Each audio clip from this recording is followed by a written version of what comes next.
¿Crees que estás a salvo en la luz? ¿Piensas que los muros de una iglesia o la tierra bendita de un cementerio son barreras suficientes para contener la oscuridad? Estás equivocado. Hay secretos que la iglesia ha guardado durante siglos. Secretos que yacen en criptas selladas y susurran en confesionarios vacíos. Esta noche, no vamos a contar historias de fantasmas comunes. Vamos a escuchar los testimonios de aquellos que hicieron un juramento a Dios, hombres de fe que se encontraron cara a cara con lo imposible, con el horror que se aferra a los lugares sagrados. Lo que estás a punto de escuchar desafiará tu fe y perturbará tu sueño. Estas son 10 historias reales de terror que los sacerdotes vivieron en cementerios, 10 relatos que preferirían olvidar. Apaga las luces, si te atreves. El servicio está por comenzar. Historia 1, la voz que respondía desde la cripta cerrada en Morelos. El padre Elías conocía el silencio. Había pasado 40 años sirviendo a Dios en pueblos pequeños, en iglesias que olían a madera vieja y cera derretida. El silencio era su compañero, un manto reconfortante. Pero el silencio del panteón de Tlayecac, en Morelos, era diferente. Era un silencio pesado, expectante. El cementerio era antiguo, un caos de cruces de hierro oxidadas y ángeles de piedra decapitados por el tiempo. La diócesis había encargado a Elías la tarea de bendecir el terreno antes de que un nuevo proyecto de urbanización lo reclamara. Era un día gris de noviembre, el cielo bajo y opresivo. El olor a tierra húmeda y a cempasúchil podrido se aferraba al aire. Elías caminaba con el hisopo en una mano y el acetre de plata en la otra. El latín brotaba de sus labios, una letanía contra la desolación. Requiem aeternam dona eis, Domine. Su voz era el único sonido, además del crujido de sus botas sobre las hojas muertas. Llegó al fondo del panteón, donde se alzaba la cripta de la familia Mendoza. Era una estructura imponente, un pequeño mausoleo de mármol negro, pero lo más inquietante era que estaba tapiada. No con una puerta de hierro, sino con ladrillos y cemento grueso, como si alguien, hace mucho tiempo, hubiera querido sellar algo, o a alguien, para siempre. Las leyendas locales decían que los Mendoza habían practicado ritos oscuros, que su riqueza provenía de pactos que no debían nombrarse. El padre Elías sintió un escalofrío. La tarea era bendecir todo el terreno, y eso incluía esta abominación sellada. Se detuvo frente al muro de ladrillos, notando que el cemento, aunque viejo, parecía más reciente que el mármol que lo rodeaba. Levantó el hisopo, las gotas de agua bendita salpicaron la piedra fría. En el nombre del Padre, y del Hijo, y del Espíritu Santo. Recitó, su voz firme. El silencio que siguió fue absoluto. Tan profundo que podía oír el latido de su propio corazón. Y entonces, desde el interior del mármol sellado, una voz respondió. No fue un susurro. No fue un gemido. Fue una voz clara, aunque seca como el polvo de huesos. Una voz masculina, gutural, que pronunció una sola palabra. Amén. El padre Elías se congeló. El hisopo tembló en su mano. Debía ser el viento. Un eco. Una ilusión de su mente cansada. No había viento. El aire estaba muerto. Y el sonido no había venido de fuera, sino de dentro. De detrás de los ladrillos. Miró a su alrededor. Estaba completamente solo. El pueblo estaba a kilómetros de distancia. Tragó saliva, la fe luchando contra el terror primordial que le erizaba la nuca. ¿Era una prueba? ¿Una trampa del maligno? Decidió repetir la bendición, esta vez con más fuerza, como un desafío. Asperges me, Domine, hisopo, et mundabor. Rocíame, Señor, con el hisopo, y seré purificado. Su voz resonó entre las tumbas. Esperó. El silencio volvió a caer, denso como el terciopelo. Y la voz respondió de nuevo, esta vez con un toque de impaciencia, más fuerte, como si la hubieran despertado de un largo sueño. Amén. Elías retrocedió un paso. El acetre de plata cayó de su mano, derramando el agua bendita sobre la tierra muerta. Esto no era un eco. Era una respuesta. Algo estaba vivo allí dentro. Algo había estado escuchando. El pánico se apoderó de él. Comenzó a rezar el Padre Nuestro, atropelladamente, sus palabras tropezando. Padre nuestro, que estás en el cielo, santificado sea tu nombre. Antes de que pudiera terminar, la voz dentro de la cripta se unió a él. Pero no estaba rezando. Estaba, burlándose. Venga a nosotros tu reino. Dijo la voz, arrastrando las sílabas, hágase tu voluntad. Elías dejó de rezar. La voz también cayó. El sacerdote sintió que el aire se enfriaba 10 grados.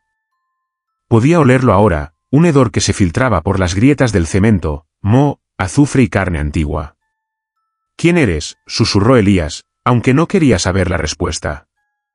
Desde la cripta, se escuchó un sonido bajo, un carraspeo, como si una garganta seca intentara reír. Y luego, la voz dijo: soy el que siempre responde. Soy el que espera. Y tú me has dado la bienvenida. El padre Elías no terminó la bendición. ¿Corrió? Corrió sin mirar atrás, sus sotanas ondeando, el sonido de sus propios jadeos ahogando el eco de esa risa seca que parecía seguirlo desde la tumba tapiada. Informó a la diócesis que el terreno estaba maldito.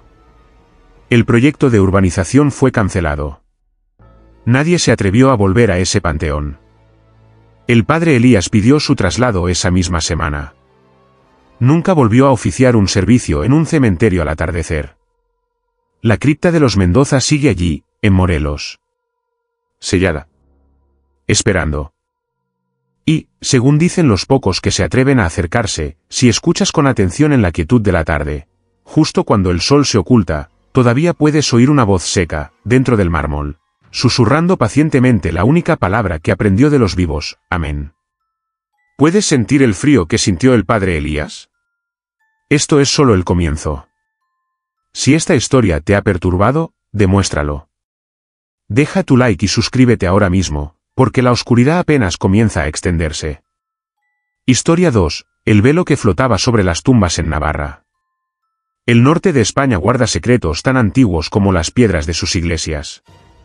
En un pequeño pueblo de Navarra, la capilla de San Benito se aferraba a una colina, vigilando un cementerio que descendía por la ladera.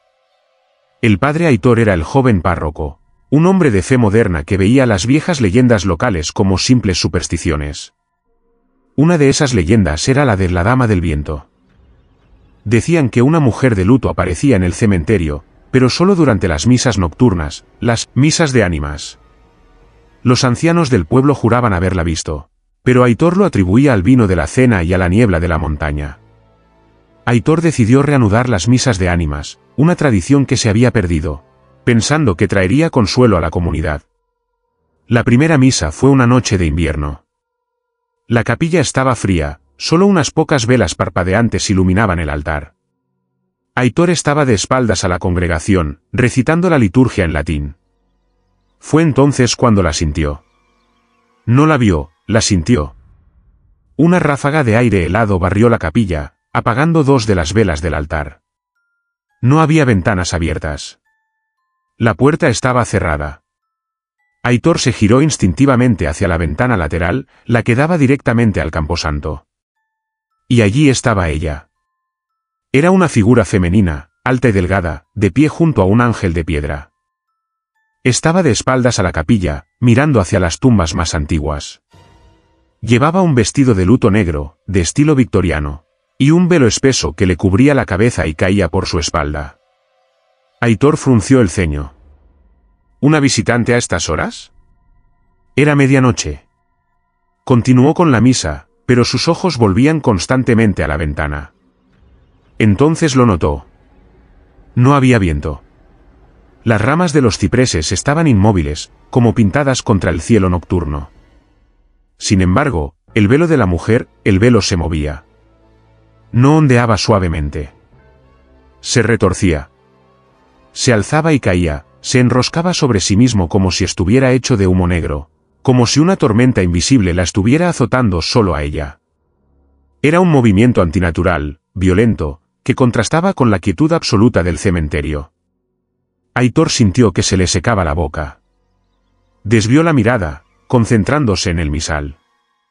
Debía ser una ilusión óptica, un reflejo en el viejo cristal de la ventana.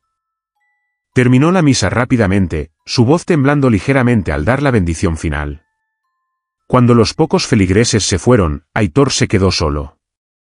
Se acercó a la ventana. La figura seguía allí. Inmóvil, salvo por el velo danzante. Armado con su estola y un crucifijo, Aitor salió a la noche fría.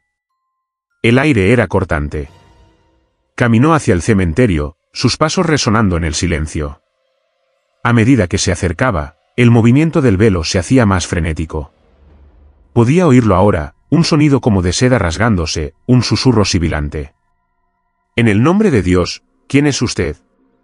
El cementerio está cerrado, dijo Aitor, su voz más débil de lo que pretendía. La figura no se movió. Él estaba a solo unos metros. Podía ver el encaje del velo retorciéndose. ¿Señora? Entonces, la figura comenzó a girar. Lentamente. Muy lentamente.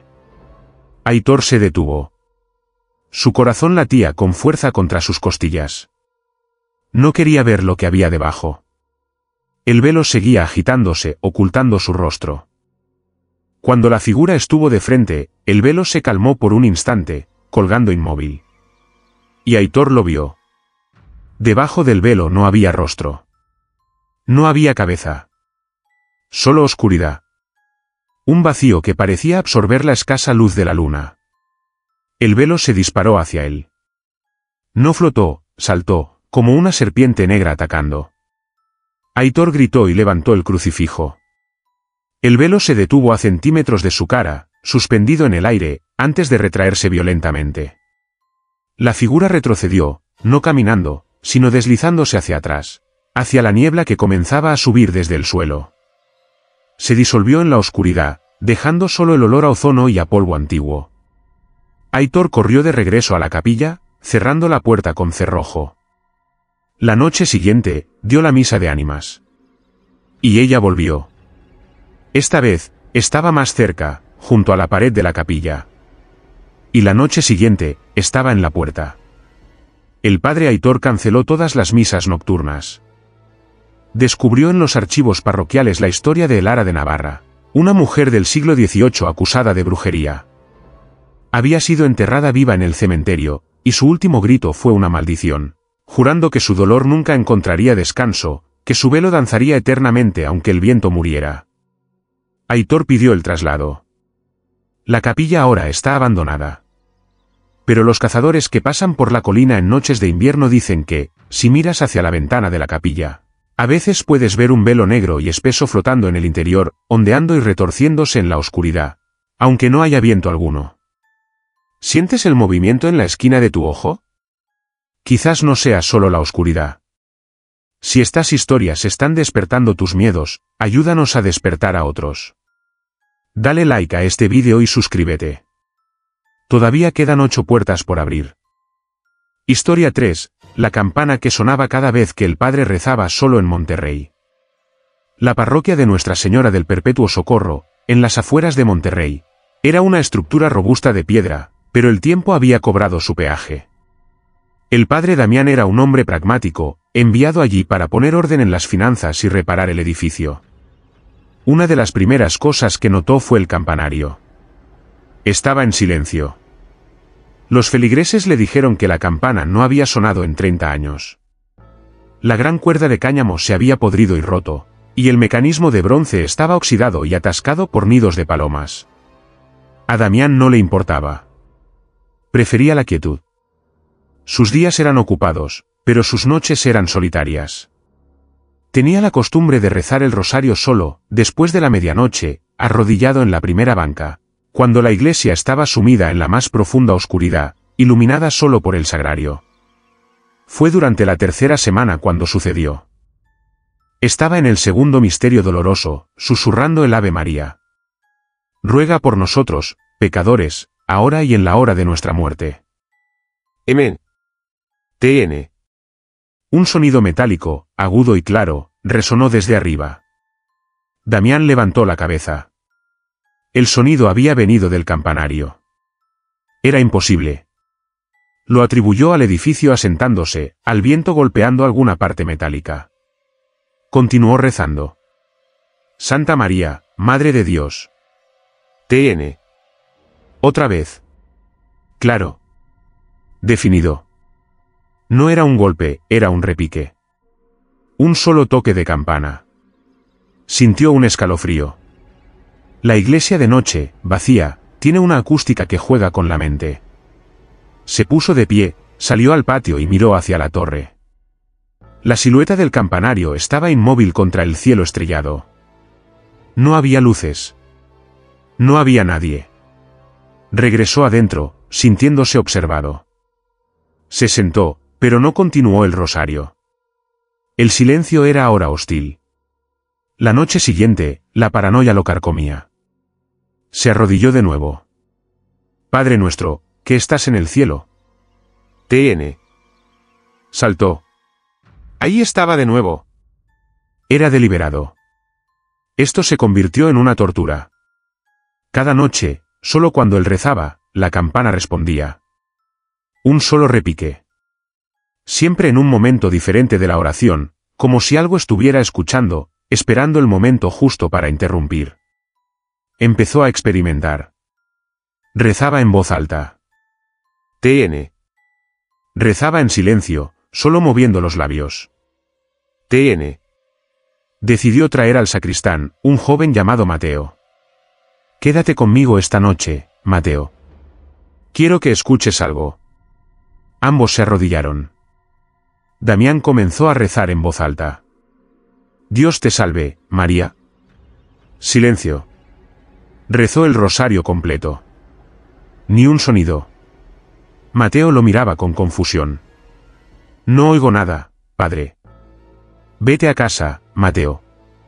En cuanto la puerta se cerró y Damián estuvo solo de nuevo, se arrodilló. Ave María. TN.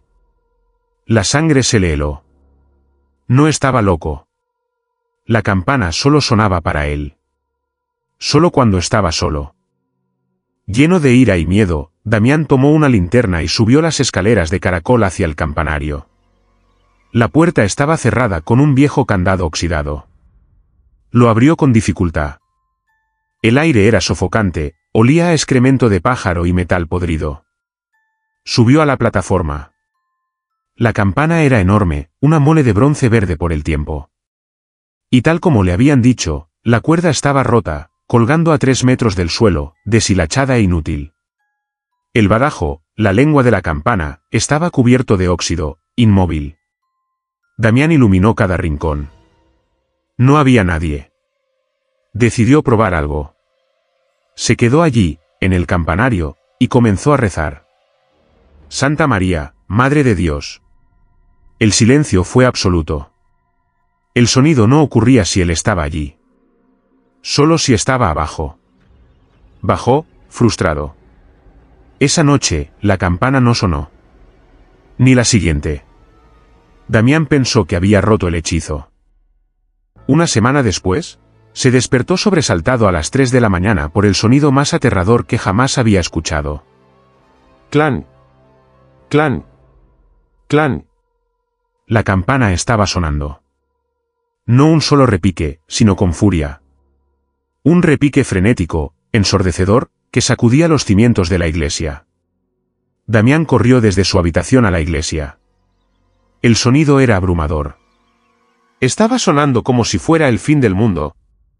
Subió corriendo las escaleras del campanario, con el corazón en la garganta. El sonido se detuvo abruptamente justo cuando él llegó a la puerta del candado. Abrió la puerta de golpe. La plataforma estaba bañada por la luz de la luna. Y lo vio. La cuerda rota, la que colgaba inerte a 3 metros del suelo, se estaba balanceando violentamente en el aire, como si una mano invisible acabara de soltarla. Se mecía de un lado a otro en el aire quieto del campanario. El padre Damián nunca supo qué o quién tocaba la campana. Nunca volvió a rezar solo por la noche. Los registros de la iglesia mencionaban a un campanero del siglo XIX que se había ahorcado en el campanario, usando la misma cuerda de la campana. Dicen que el alma de un suicida no puede entrar al cielo, y que el campanero seguía intentando llamar a misa. Una misa a la que nadie, vivo o muerto, asistiría. El silencio puede ser más aterrador que cualquier ruido. Si el corazón te late con fuerza, es porque sabes que estas historias son reales. No dejes que el miedo te paralice. Deja tu like y suscríbete, porque la próxima historia es aún más oscura. Historia 4. El ataúd que respiraba en Texas. El calor en el este de Texas es una cosa viva. Es sofocante, húmedo y opresivo. El padre Frank conocía bien ese calor. Había estado sirviendo en una pequeña comunidad cerca de la frontera con Luisiana durante 20 años. Estaba acostumbrado al olor del pantano y al zumbido constante de los insectos. Pero el funeral de Cletus Oves fue diferente. Cletus había sido un hombre temido en la ciudad. Un hombre grande, violento, que había muerto repentinamente de un ataque al corazón. Su familia, igualmente hosca, exigió un funeral a cajón cerrado en el pequeño cementerio detrás de la iglesia de madera. El calor de esa tarde era brutal. No corría ni una brisa. El aire estaba tan quieto que el humo del incienso del padre Frank colgaba en el aire como una sábana. Estaban reunidos alrededor de la fosa abierta. El ataúd era barato, de pino simple. Estaba colocado sobre los soportes metálicos, listo para ser bajado. El padre Frank comenzó el rito. En la seguridad de la fe cristiana, encomendamos a nuestro hermano Cletus a la misericordia de Dios. Mientras hablaba, notó algo.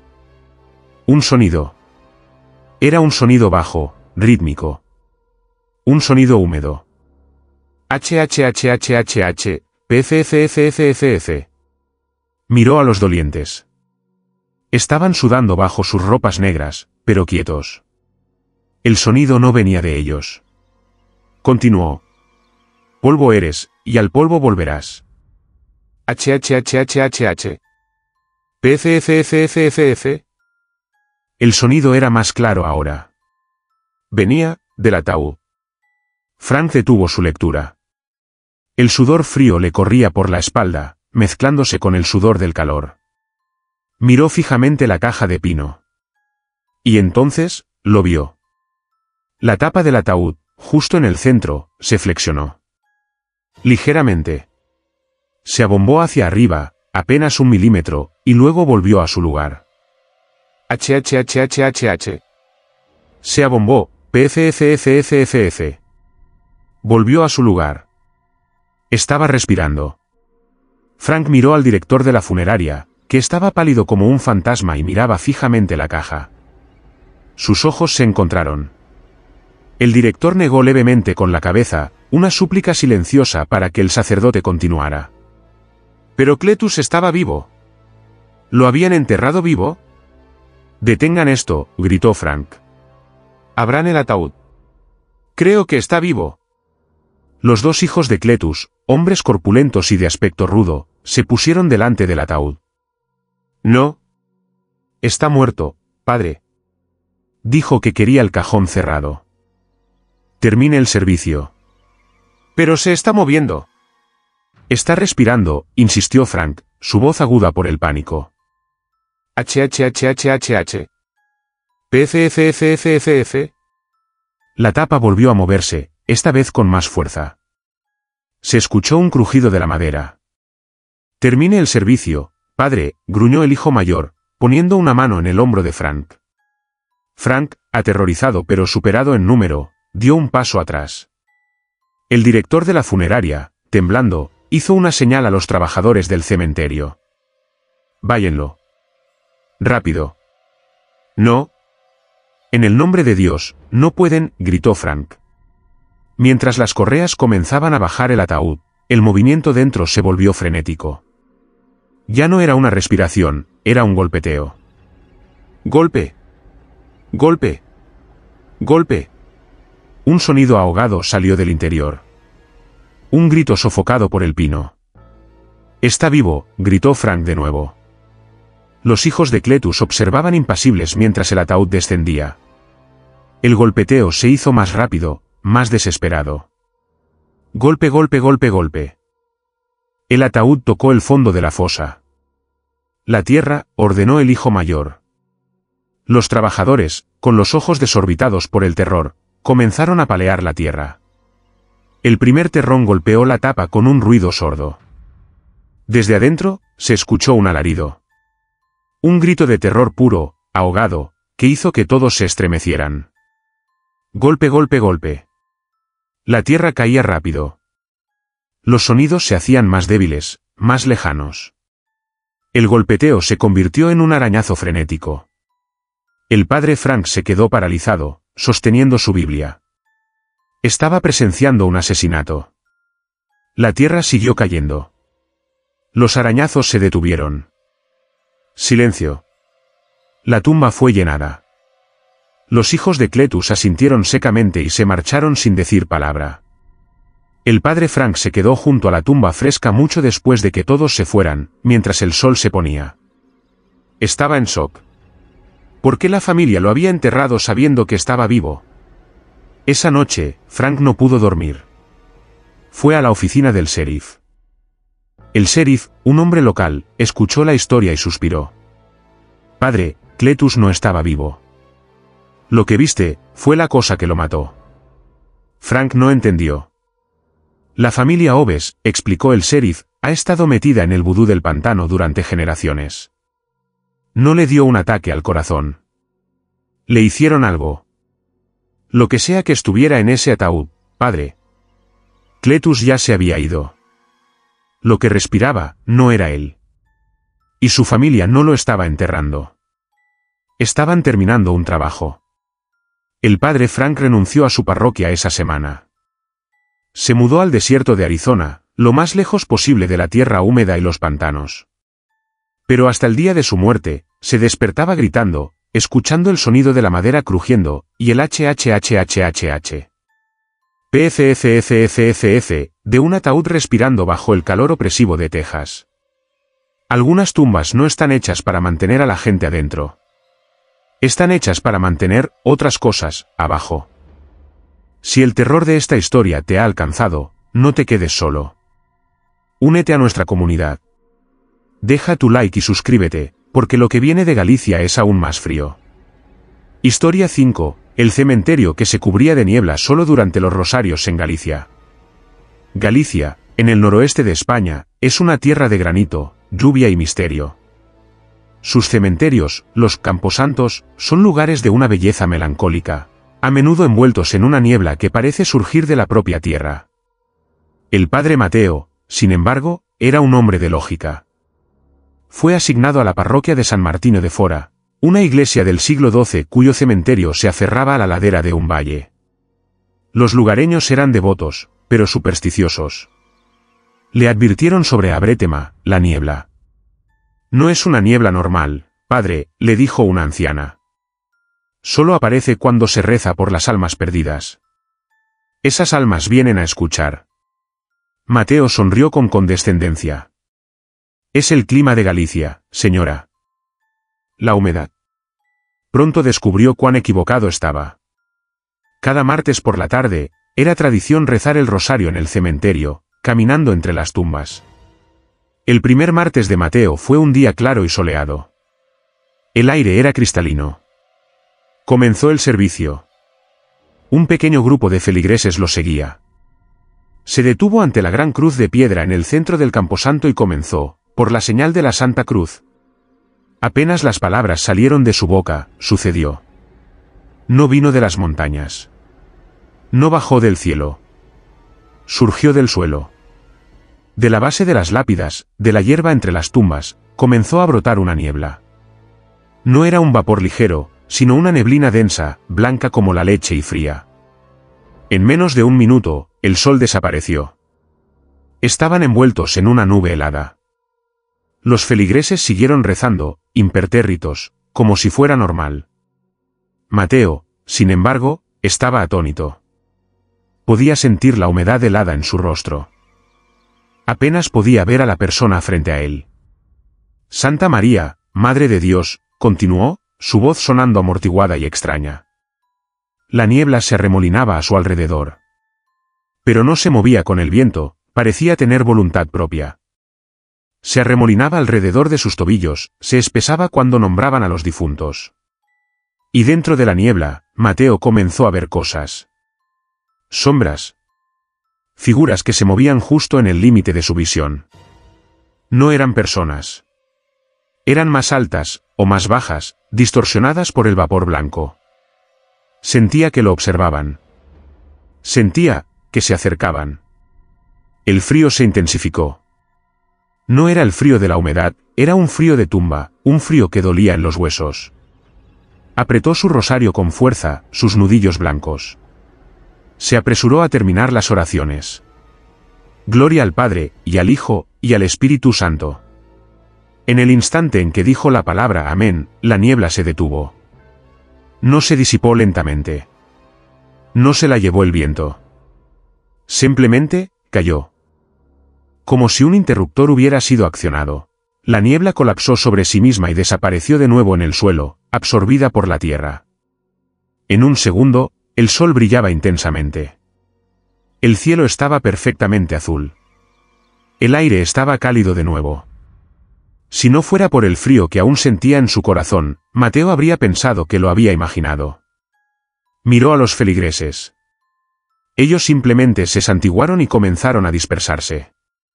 ¿Vieron eso?, preguntó Mateo, agarrando del brazo a la anciana que le había advertido.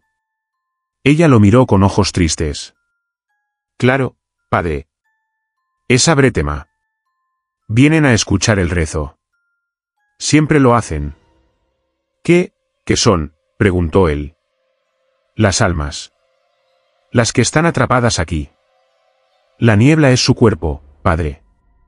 Y sus oraciones son su único consuelo. Mateo comenzó a temer los martes. Cada semana, lo mismo. El sol brillaba. Él comenzaba el rosario. La niebla brotaba del suelo. Pero cada semana, la niebla se volvía más audaz. Las sombras ya no se quedaban en el borde. Se acercaban. Podía ver siluetas de hombres, mujeres y niños de pie entre las tumbas, observándolos a través del velo blanco. No tenían rasgos, solo formas oscuras en la blancura.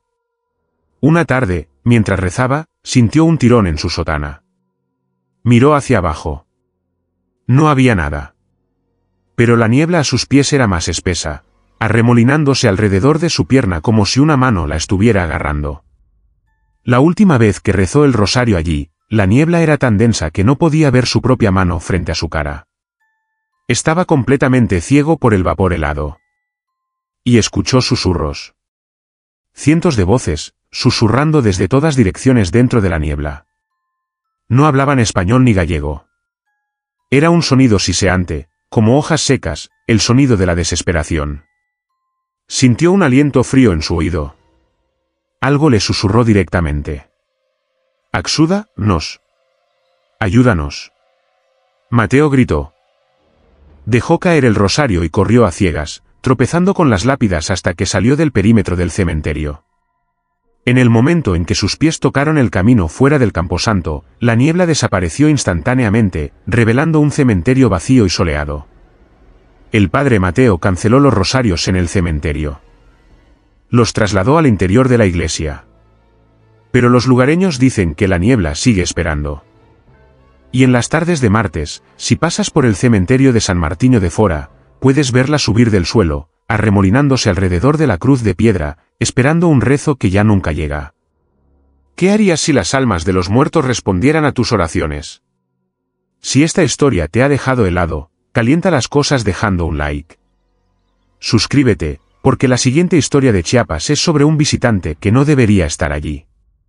Historia 6. El niño que seguía viniendo a comulgar después de muerto en Chiapas. En las montañas de Chiapas, el sincretismo es profundo. El catolicismo se mezcla con las antiguas creencias mayas, creando una fe única y, a veces, aterradora. El padre Gabriel, un misionero de la ciudad, había sido enviado a una aldea remota donde la línea entre los vivos y los muertos era peligrosamente delgada. La iglesia era pequeña, hecha de adobe, y siempre olía a copal y a pino. Había un niño en la aldea llamado Mateo. Un niño de unos 8 años, con ojos grandes y oscuros, y una devoción silenciosa. Era el primero en llegar a misa cada domingo y siempre se arrodillaba en la primera fila, justo a la derecha. Una semana, Mateo enfermó gravemente. Una fiebre que los curanderos locales no pudieron romper. El padre Gabriel le dio la extremunción mientras el niño yacía en su hamaca. Mateo murió esa noche. El padre Gabriel ofició su entierro. Fue un día triste, lluvioso. Vio cómo bajaban el pequeño ataúd de madera al suelo del cementerio de la aldea. Rezó por el alma del niño. La vida continuó. El domingo siguiente, la iglesia estaba llena. El padre Gabriel comenzó la misa. Todo era normal, hasta el momento de la comunión. Gabriel tomó el copón y se giró hacia los fieles. Y su corazón se detuvo. Arrodillado en la primera fila, justo a la derecha, estaba Mateo. No era una aparición fantasmal. Se veía sólido. Llevaba la misma camisa blanca bordada con la que siempre venía a misa. Sus manos estaban juntas en oración, sus ojos oscuros fijos en el altar. Gabriel parpadeó. ¿Estaba viendo cosas? Miró a los otros feligreses. Nadie parecía notar nada extraño. La gente hacía fila para la comunión, pasando junto al niño sin mirarlo. Gabriel sintió que las piernas le temblaban. ¿Qué debía hacer? ¿Era una visión? ¿Un demonio tomando su forma? Se acercó. El niño levantó la vista, sus ojos serios, y abrió la boca para recibir la comunión, tal como lo había hecho cientos de veces. Gabriel, actuando por instinto, temblando, colocó la hostia en la lengua del niño. El cuerpo de Cristo, susurró Gabriel. La lengua del niño estaba helada.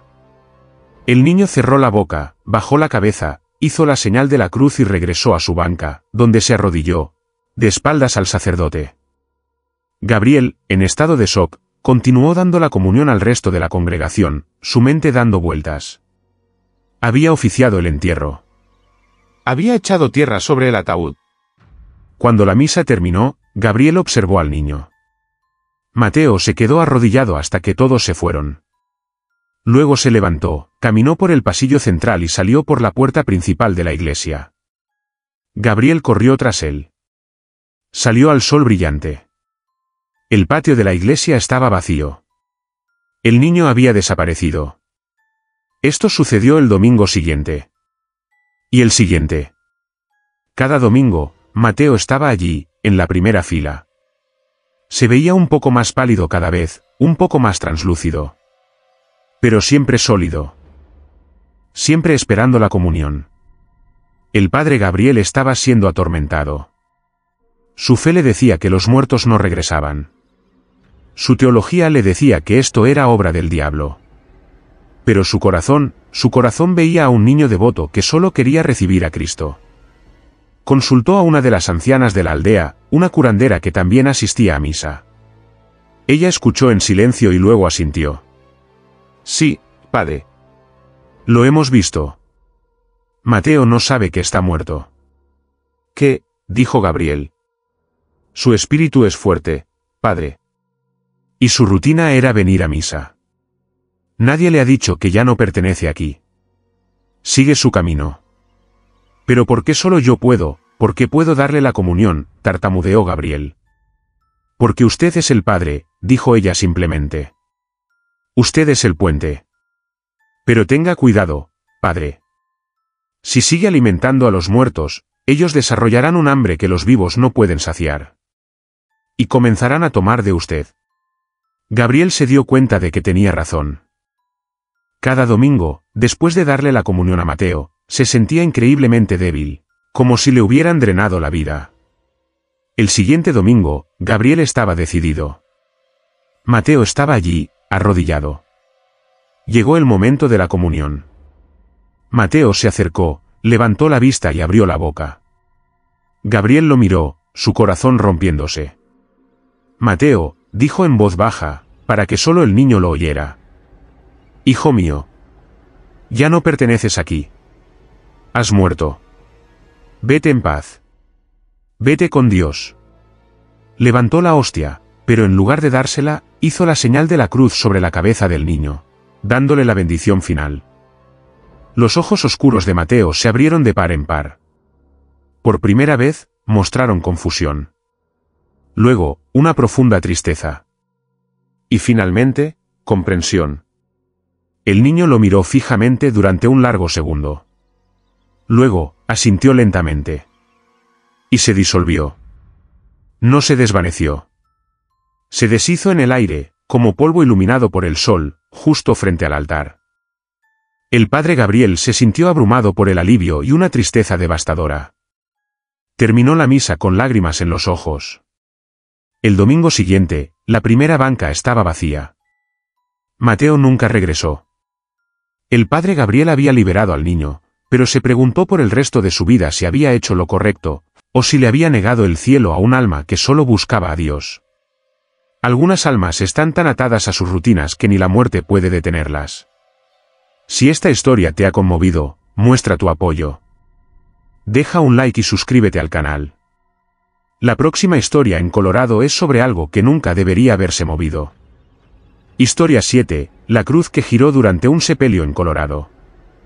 El cementerio de Our Lady of the Snows en las montañas rocosas de Colorado es un lugar de belleza austera.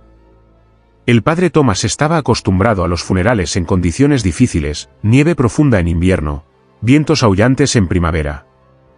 Pero el funeral de Jedediah Stone fue el más extraño. Stone había sido un hombre solitario, un minero que vivía en una cabaña aislada y del que se rumoreaba que practicaba las viejas costumbres, una forma de ocultismo europeo. Murió en un derrumbe, y la ciudad, sintiéndose culpable, le estaba dando un entierro cristiano. Era un día de otoño, el cielo de un azul acerado. El aire era frío y quieto. Estaban en la sección más antigua del cementerio, donde las lápidas estaban desgastadas. Cerca de la tumba abierta de Stone, había una gran cruz de hierro fundido, montada sobre una base de granito. Era un monumento a los fundadores del pueblo, tan pesada que habría hecho falta una grúa para moverla. Había estado allí, inmóvil, durante 100 años. El padre Thomas comenzó el servicio. El ataúd de pino estaba suspendido sobre la fosa. Confiamos el cuerpo de nuestro hermano Jedediah a la tierra, cenizas a las cenizas, polvo al polvo. Mientras hablaba, uno de los asistentes soltó un grito ahogado y señaló. Thomas levantó la vista. Y su sangre se heló. La gran cruz de hierro, la que pesaba varias toneladas, estaba girando. No era un temblor. No era una vibración. Estaba girando lentamente, en sentido contrario a las agujas del reloj, sobre su base de piedra. Se oía un sonido horrible, el chirrido de metal oxidado raspando contra granito. Un sonido que te erizaba los dientes. Escarré. Todos retrocedieron. El movimiento era lento, deliberado, antinatural. «Es un terremoto», gritó alguien. Pero el suelo estaba perfectamente quieto. Los árboles no se movían. Solo la cruz giraba. Escarré. El padre Thomas, paralizado por el miedo, observó cómo la cruz completaba un cuarto de vuelta. Se detuvo, apuntando ahora directamente al ataúd de Jedediah Stone. Un silencio cayó sobre el cementerio, roto solo por el llanto de un niño. «Padre, ¿qué hacemos?», susurró el director de la funeraria. Thomas no lo sabía. Esto estaba más allá de cualquier cosa que hubiera visto. Sintió una presencia en el aire, una energía maligna, espesa y fría. «Bajen el ataúd», ordenó Thomas, su voz temblando. «Ahora. Terminemos esto». Los trabajadores del cementerio, con los ojos fijos en la cruz, comenzaron a bajar el ataúd. En el momento en que el ataúd comenzó a descender, la cruz comenzó a girar de nuevo. Esta vez más rápido. Escarré. Giraba y giraba, como si una fuerza invisible la estuviera desenroscando de su base. Y entonces, el ataúd se atascó. Estaba a mitad de camino, pero las correas se tensaron. Los trabajadores tiraron, pero no se movía. «Está atascado», gritó uno. El padre Thomas miró dentro de la fosa. El ataúd no estaba atascado en la tierra. Estaba siendo sostenido desde abajo. Escarré. La cruz giraba frenéticamente. El chirrido era ensordecedor. «Corran», gritó Thomas. En ese instante, la cruz de hierro se detuvo abruptamente. Y luego, con una fuerza increíble, se inclinó hacia adelante y se estrelló contra el suelo, justo al lado de la tumba, levantando una nube de tierra y polvo. Al mismo tiempo, el ataúd se liberó y cayó al fondo de la fosa con un golpe sordo. La gente gritaba. El padre Thomas, cubierto de polvo, se puso de pie. La cruz de hierro yacía en el suelo, apuntando como un dedo acusador hacia la tumba de Jedediah Stone. Nadie dijo una palabra. Los trabajadores llenaron la tumba a una velocidad récord. El padre Thomas se saltó el resto del rito. Solo dijo amén y todos huyeron del cementerio. Nadie intentó volver a levantar la cruz. Se quedó allí, como un monumento caído a un poder oscuro. El padre Thomas investigó los diarios de Jedediah Stone. Estaban llenos de invocaciones y símbolos extraños. Stone no adoraba a Dios. Adoraba a algo antiguo, algo que vivía bajo la tierra. Thomas llegó a creer que, al enterrar a Stone en tierra sagrada, habían provocado la ira de la cruz. O peor, que el poder de Stone había sido tan grande que la propia tierra sagrada, simbolizada por la cruz, había intentado rechazarlo, intentando destruir el ataúd antes de que contaminara el suelo. Nunca lo supo. Pero la cruz sigue allí, caída, una advertencia de hierro oxidado. Hay símbolos de fe tan fuertes que ni siquiera los muertos pueden desafiarlos. Y hay muertos tan fuertes que desafían a la fe. Si esta batalla te ha impactado, deja tu like y suscríbete. Lo que sucede en Valencia es más sutil, pero mucho más aterrador. Historia 8, el cementerio donde los nombres desaparecían de las lápidas en Valencia. El Cementerio General de Valencia es una ciudad de los muertos, un laberinto de mausoleos opulentos y nichos apilados. El padre Joaquín era el capellán del cementerio, un hombre meticuloso que conocía cada tumba, cada estatua. Su rutina era simple, misa por la mañana, y un paseo por los terrenos al atardecer, rezando por los difuntos. Fue durante uno de estos paseos que notó la primera anomalía. Estaba en la sección 7, la parte más antigua. Pasó por la tumba de la familia Alarcón, una lápida de mármol blanco del siglo XIX. Se detuvo. El nombre del patriarca, don Mateo Alarcón, estaba borrado. No estaba desgastado por el tiempo.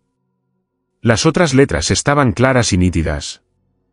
Solo ese nombre había desaparecido. La superficie del mármol estaba lisa, pulida, como si nunca hubiera habido nada escrito allí.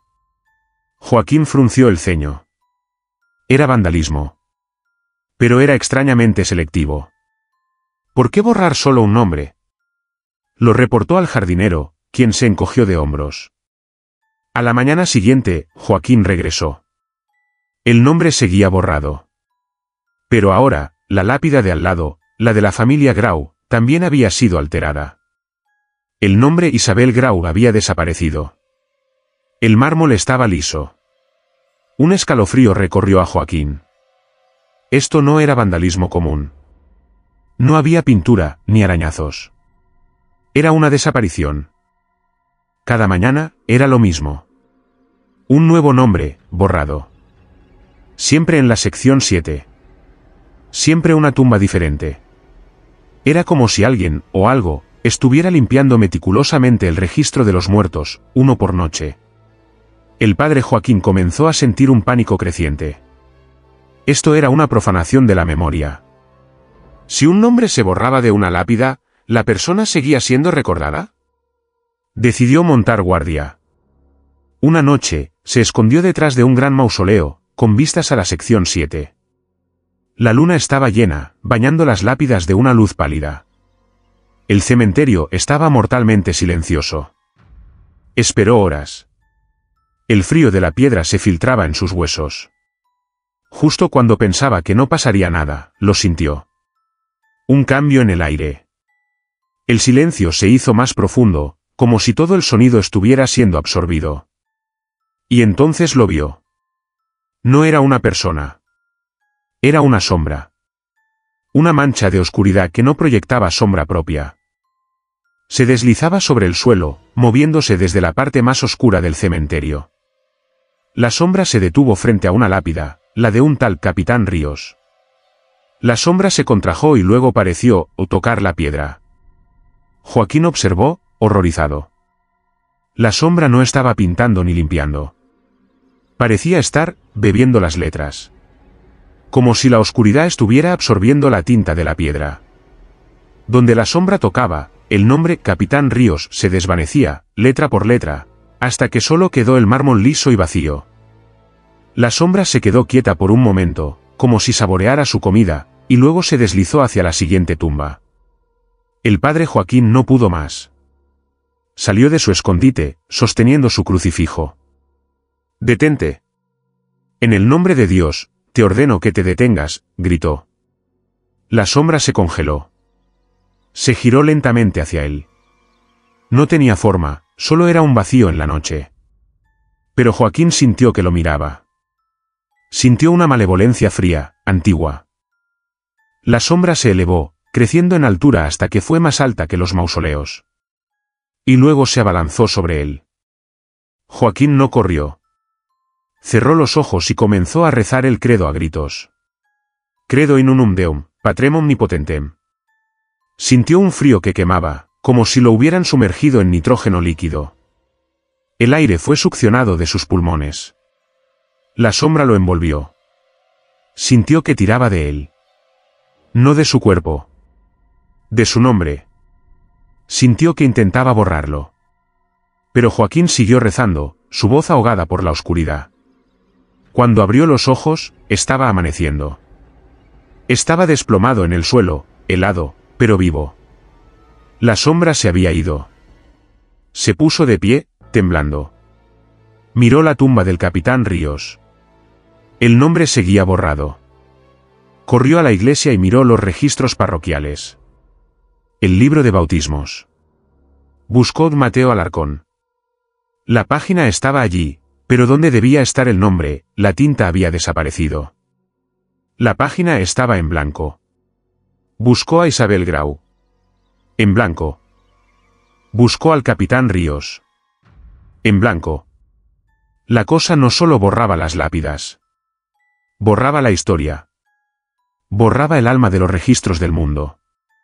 El padre Joaquín dedicó el resto de su vida a una tarea. Pasó cada día en los archivos, reescribiendo los nombres desaparecidos en los libros, rezando por las almas que habían sido borradas. Murió en su escritorio, con una pluma en la mano, intentando reescribir el nombre de un niño borrado esa mañana. El cementerio de Valencia guarda ese secreto. Un devorador de nombres, una sombra que borra la memoria, y un sacerdote que intentó luchar contra el olvido. ¿Qué es un fantasma sino un recuerdo? ¿Y qué pasa si ese recuerdo es borrado? Si esta historia te ha hecho cuestionar la realidad, dale like. Suscríbete, porque lo que gritó desde el altar en Zacatecas no era un recuerdo, era algo vivo. Historia 9, la misa interrumpida por un grito dentro del altar en Zacatecas. La iglesia de San Juan Bautista en Zacatecas fue construida sobre ruinas. Esa era la costumbre española, construir sobre los templos de los dioses antiguos. El padre Miguel era consciente de esto. Podía sentir la edad de la tierra bajo sus pies cada vez que celebraba la misa. El altar era una pieza magnífica de cantera rosa, sólida como una roca. Pero Miguel siempre había sentido algo extraño al respecto. Una vibración, una frialdad que no tenía sentido. Era la misa de gallo, Nochebuena. La iglesia estaba abarrotada. El aire estaba lleno de incienso y el sonido de villancicos. Era un momento de pura alegría. Miguel estaba en el momento más solemne de la misa, la consagración. Levantó la hostia. Este es mi cuerpo, que será entregado por vosotros. Silencio absoluto en la iglesia. Y desde abajo, desde el suelo, desde dentro del bloque sólido de cantera rosa del altar, surgió un grito. No fue un grito humano. Fue un alarido gutural, profundo, lleno de rabia y dolor primigenio. Un rugido que pareció salir de las entrañas de la tierra. ¡Ra! El altar vibró. El cáliz de oro sobre él se tambaleó. El suelo de la iglesia tembló bajo los pies de la congregación. La gente gritó. El coro dejó de cantar. El padre Miguel se quedó paralizado, con la hostia levantada en sus manos temblorosas. El grito se apagó, dejando un eco ensordecedor en el silencio atónito. ¿Qué había sido eso? Miró a su alrededor. La gente estaba aterrorizada. Algunos niños lloraban. Calma, dijo Miguel, su voz apenas un susurro. Calma. Debe haber sido un asentamiento del edificio. O un trueno. Pero era Nochebuena, no había tormenta. Y ese sonido era animal. Intentó continuar la misa. Pero el terror había reemplazado a la alegría. Justo cuando iba a levantar el cáliz, el grito volvió. ¡Ra! Esta vez, más fuerte. Una mujer en la primera fila se desmayó. El padre Miguel vio cómo se formaba una fina grieta en la superficie del altar de cantera. Algo estaba vivo allí abajo. Algo estaba atrapado bajo el lugar más sagrado de la iglesia. Evacúen la iglesia. Salgan todos, gritó Miguel. Hubo pánico. La gente corrió hacia las puertas, tropezando unos con otros. Miguel se quedó allí, solo, frente al altar que ahora emitía un gruñido bajo y constante. El obispo fue llamado. La iglesia fue cerrada. Trajeron geólogos. Revisaron los cimientos. No había fallas geológicas. No había tuberías de gas. No había explicación. Trajeron ingenieros de sonido. Colocaron micrófonos en el altar. Durante días, no oyeron nada. El obispo, un hombre pragmático, ordenó a Miguel que reabriera la iglesia. Fue histeria colectiva, padre.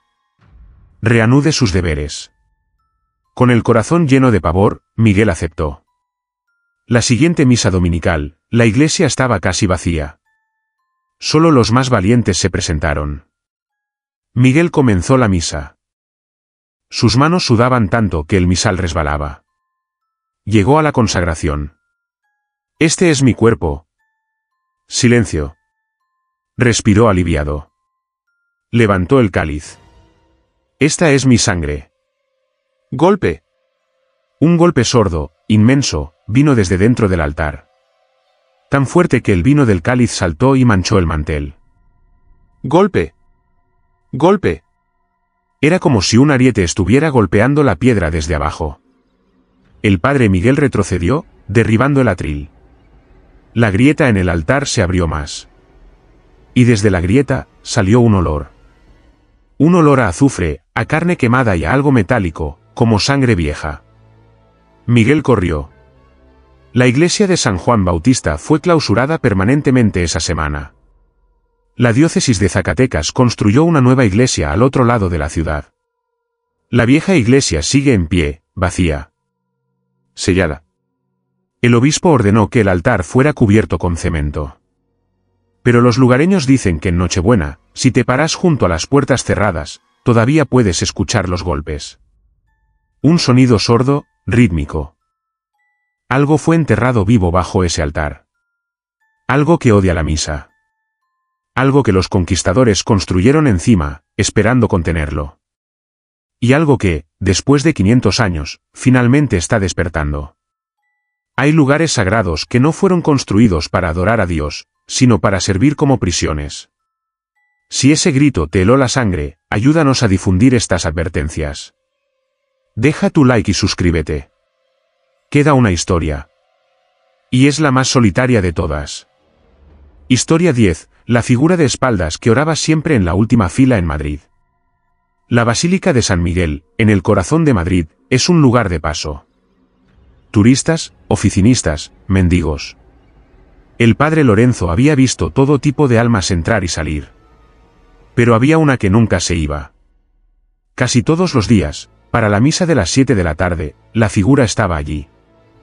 Estaba siempre en la misma banca, la última, en el lado izquierdo, cerca del confesionario oscuro. Y siempre estaba de espaldas. Al principio, Lorenzo pensó que era solo un feligrés muy devoto. Era difícil distinguirlo en la penumbra de la basílica. Parecía un hombre, o quizás una mujer, envuelto en un abrigo oscuro y pesado, incluso en el sofocante verano madrileño. Tenía los hombros encorvados, la cabeza inclinada, en una perpetua postura de oración. Nunca se movía. No se arrodillaba. No se ponía de pie. Solo se sentaba allí, de espaldas. Después de la misa, Lorenzo solía saludar a los feligreses en la puerta. Pero esta figura nunca salía. Se quedaba allí hasta que el sacristán comenzaba a apagar las luces. Entonces, en el momento en que Lorenzo desviaba la mirada, desaparecía. Una tarde, Lorenzo decidió hablarle. Terminó la misa y caminó por el pasillo central. La mayoría de la gente se había ido. La figura permanecía inmóvil.